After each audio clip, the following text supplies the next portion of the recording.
27 de febrero. San Gabriel de la Dolorosa. 1.862. Asís, la ciudad embalsamada por el recuerdo de San Francisco y Santa Clara, fue su cuna. Cuando nació pertenecía aún a los estados pontificios, en cuya administración de justicia trabajaba, Corno juez asesor, su padre.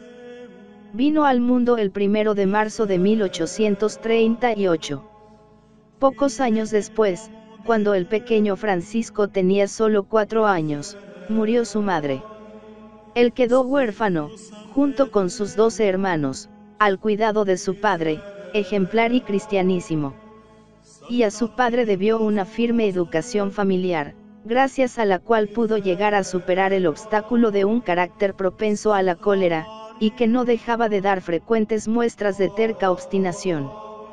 Francisco Possenti, que así se llamaba antes de entrar en religión, hizo sus estudios primero con los hermanos de las escuelas cristianas, y después con los jesuitas de Spoulatou, a donde se había trasladado su padre.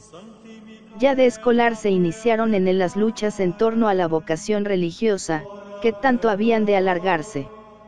A los 16 años, la pubertad logra enfriar algo sus fervores infantiles. Una enfermedad le sirve de advertencia, y él, vuelto hacia el Señor, le promete entrar en religión si se cura. Pero, recobrada la salud, no tarda en olvidar aquella promesa. Nuevo aviso, nueva enfermedad, más peligrosa aún que la anterior. Perdida casi toda la esperanza, se encomienda al entonces beato San Andrés Bobola y renueva su promesa de entrar religioso. En efecto, al aplicarle la imagen de San Andrés, queda dormido y horas después se despierta completamente curado. Pero, el mundo tiraba de él con fuerza. Se encontraba en plena juventud, tenía éxito entre las muchachas de Spoulatou y, por otra parte, la vida religiosa se hacía muy dura para su carácter independiente. Nuevo aviso del cielo, el cólera se lleva a una de sus hermanas, que él quería tiernamente. Parecía ya imposible desoír la voz de Dios. Y, en efecto, Francisco habla un día seriamente con su padre y le manifiesta que quiere entrar en religión. Cosa curiosa, su padre, tan cristiano, se niega. Le parece imposible que un muchacho tan frívolo pueda perseverar, y quiere probar antes aquella vocación que más le parece fruto de una impresión fuerte, la causada por la muerte de su hermana, que de una serena reflexión. Y hay un momento en que parece que todo le daba la razón. A pesar de haber manifestado tan seriamente su deseo de marchar del mundo, Francisco vuelve a su vida anterior, y, aun frecuentando los sacramentos, se muestra aficionado al teatro y se deja envolver por las vanidades del mundo. El golpe definitivo iba a llegar de la manera más inesperada. El día de la octava de la Asunción de 1856 Francisco está viendo pasar, como simple espectador, una procesión en la que se lleva una imagen de la Santísima Virgen de gran veneración en Spoulatou, regalo de Federico Barbaroja a la villa, se decía que había sido pintada por San Lucas. De pronto el joven levanta su mirada al cuadro de la Virgen, y se siente sobrecogido al ver fijos en él los ojos de la imagen. Le parece escuchar una voz que dice: Francisco, el mundo no es para ti. Tienes que entrar en religión. Se siente anonadado. Ya no hay que deliberar más. Lo que importa es poner cuanto antes por obra la decisión tomada. Pero su padre continúa oponiéndose. Y más cuando ve que el joven ha pedido su ingreso nada menos que en la austera congregación de los pasionistas. Buen cristiano, deja su padre el asunto en manos de 2 eclesiásticos respetables.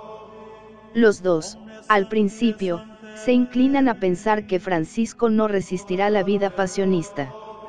Los dos, después de haber escuchado al joven, se conciertan con él para eliminar las últimas dificultades. Y así el 21 de septiembre de 1856 Francisco Possenti cambiaba de hábito y de nombre. Pasaba a ser un novicio pasionista y a llamarse Gabriel de la Dolorosa. Había dejado su casa paterna y se encontraba en el retiro de Morro Valle. Su vida religiosa iba a ser breve, pero intensísima. La adaptación le costó terriblemente. Acostumbrado al género de comidas propio de una casa acomodada, los toscos alimentos del pobre convento pasionista le causaban una repugnancia invencible. A pesar de las protestas de su naturaleza insistía en comer, hasta que los superiores, compadecidos, le permitieron temporalmente algún alivio. Lo mismo ocurría con todos los demás aspectos de la observancia. Sin querer aceptar la más mínima singularidad, seguía siempre al pie de la letra un horario y unos ejercicios que costaban mucho a su delicada complexión. En febrero de 1858 comienza sus estudios, que le llevan primero al convento de Preveterino, después al de Camerino y finalmente al de Aizale. En todos estos conventos dejó el recuerdo de su ejemplar aplicación. Dicen que tenía siempre ante los ojos aquellas palabras que había escrito un glorioso santo de su misma congregación, San Vicente María Strambi: cuando tenéis que entregaros al estudio, imaginaos que estáis rodeados por una multitud innumerable de pobres pecadores privados de todo socorro y que os piden con vivas instancias el beneficio de la instrucción, el camino que conduce a la salvación. Esta era la única preocupación de Gabriel, prepararse para el sacerdocio, al que, sin embargo, por sabios designios de Dios no habría de llegar. De una parte estarían los trastornos políticos del reino de Nápoles. Y de otra parte lo impediría también su propia salud. Cuando ya empezaba a aproximarse la fecha de su ordenación sacerdotal, cuando ya, el 25 de mayo de 1861, había recibido las órdenes menores, la salud de Gabriel empezó a empeorar rápidamente. La tuberculosis se apoderó de él. Fue necesario recluirse en la enfermería y dedicarse de lleno a aceptar, con toda alegría y sumisión a la voluntad de Dios, aquel inmenso sufrimiento. De vómito de sangre en vómito de sangre, de ahogo en ahogo, vivirá así un año enteramente entregado a Dios, ofreciéndose a Él como holocausto y víctima. Había sido ejemplar mientras estuvo sano. Sus compañeros quedaban maravillados al contemplar la ejemplaridad de la observancia. A la meditación de la pasión, típica de la congregación en la que había ingresado, añadió siempre un amor entusiasta, ingenioso, encendido a la Santísima Virgen. Se podría sacar un tratado completo de devoción a ella, espigando detalles de la vida de San Gabriel. Desde lo intelectual, con el estudio continuo de lo que se refiere a la Santísima Virgen y la lectura repetida de las Glorias de María, de San Alfonso, hasta lo más menudo y cariñoso, todo un cúmulo de expresiones filiales que a cada paso surgen de sus labios y de su pluma. El amor a la Santísima Virgen fue ciertamente la palanca que le permitió subir rápidamente por el camino de la perfección. Ejemplar también en la práctica de las virtudes religiosas. Amante de la pobreza hasta en los más mínimos detalles. Obedientísimo siempre, con anécdotas que casi nos hacen pensar en el mismo escrúpulo. Y hasta su amor a la castidad, con el voto que hizo de no mirar nunca a la cara a mujer alguna. Y fue también muy ejemplar mientras estuvo enfermo. La presencia de Dios, que con tanta frecuencia solía él recordar, según es uso entre los pasionistas, en sus recreos, se hizo ya para él completamente actual durante todo el día. Solo en la enfermería, podía darse de lleno a tan santo ejercicio. Sus mismos padecimientos le daban ocasión de ejercitar su caridad para con sus hermanos a quienes, ni en lo más agudo de sus sufrimientos, quería nunca molestar. Así se constituyó en la admiración y el ejemplo de todos los estudiantes del convento. Hacia el fin de diciembre de 1861 un nuevo vómito de sangre puso en peligro su vida. Aún pudo asistir a una misa el día de Navidad. Su estado quedó estacionado hasta el domingo 16 de febrero. Nueva crisis, nuevos y más horribles dolores, nuevo vómito de sangre. Al fin se vio claro que aquello no tenía remedio humano.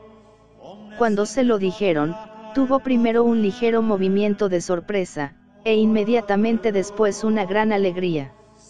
Recibió el viático, y pidió perdón públicamente a todos sus hermanos. Pero aún no era la hora. Solo el 26 de febrero se le dio la extrema unción.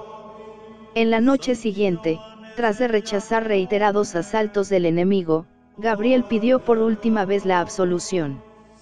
Y habiéndola recibido, cruzadas las manos sobre el pecho, iluminado su rostro juvenil por una luz celestial, rindió su último suspiro suave y dulcemente.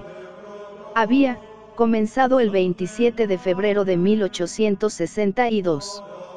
Se le hubiera creído dormido cuando, echado en tierra sobre una tabla, según el uso de los pasionistas, le pudieron contemplar los religiosos antes de proceder a la inhumación en la capilla del convento.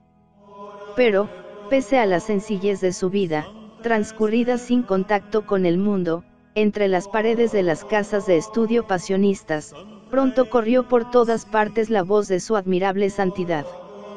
En 1892 se hizo la exhumación de sus restos. Iban llegando de todas partes noticias de milagros obtenidos por su intervención. En 1908 San Pío X procedía a su beatificación, teniendo el consuelo de asistir, anciana ya, una señora que en su juventud le había tratado bastante, hasta el punto de haber entrado en los planes de la familia Possenti el proyecto de una boda entre ambos. Años después, el 13 de mayo de 1926, Benedicto XV le canonizaba.